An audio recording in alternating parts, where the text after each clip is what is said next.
رحیم نن موجود یو کوهاټ جنگل خیل عیدګاه کې تاسو کتلی هم شئ میلمانه هم ډېر راځي دا موټرسایکلو باندې کسان هم راغلي دي او کیمرامین ته به خواست کوم چې تاسو ته د الخدمت فاونډیشن امبولانس هم دلته راغلی دی ولاړ دی څه خدا نخواسته که داسې څه ناپېښه راپېښه شي هغه دپاره د الخدمت فاونډیشن امبولانس اډواس کې دلته ولاړ دی دا الخدمت فاونډیشن والا سیکرټري ویلار ده د سره څه خبرې اترې کوو څه دو په کوم نیت دلته راغلي. السلام علیکم. وعلیکم السلام.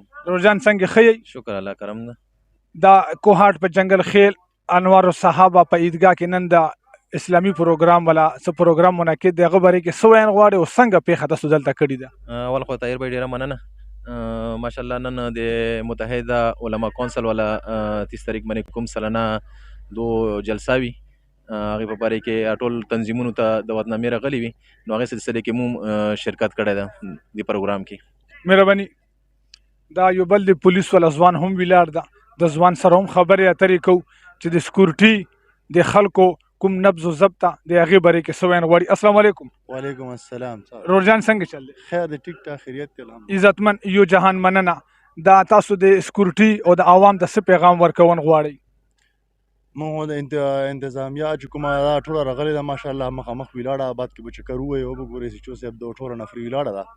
مونږ دلته پارکینګ کې ډیوټي ده په موجوده ټایم پارکینګ چې کوم ګاډي دي موټرسایکلې دي بس هغه په طریقې باندې ودرو چې چاته تکلیف پېښ نه شي. مهرباني. یو جهان. دا حنیف بنگش صاحب ولاړ ده حنیف بنگش صاحب سره خبرې اترې کوو. السلام علیکم. وعلیکم السلام ورحمة. الحمدلله. حنیف بنگش صاحب څنګه تاسو ښه یئ؟ خیر دی شکر تاسو دعا دی. الله مې عزتمن که څومره کسان نفري دلته راغلي څومره ګاډ کسان راغلي دي او تاسو نن څه څه ذمه ورتې ده؟ مو D P O से په حکم باندې او طالبان سے په حکم باندې مو راغلی یو ملتری سے موجود دی سچو سے موجود دی او زه خپل کېن تړې نه راغلی ما سره نفري موجوده دی مو درې موبایل راغلی دي ټریفک سټاپ راغلی دی الیټ نفري مو دغه کړي ان شاء الله دغه پروګرام دی دیتا مو دا به ان شاء الله پوره من طریقې سره کېږي او مو دې سپورټ ان شاء الله صحیح طریقې سره ډېر ټوله سکیورټي مو دغه کړي ان شاء الله پوره من طریقې سره به دا کېږي. جزاک الله. یو جهان مننه.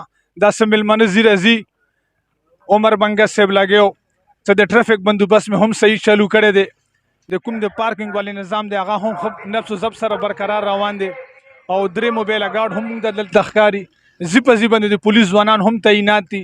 الله دې نه کړي الله دې نه کړي څه داسې ناپېښه واقعې هغې دپاره زموږ پولیس ځوانان هر ټایم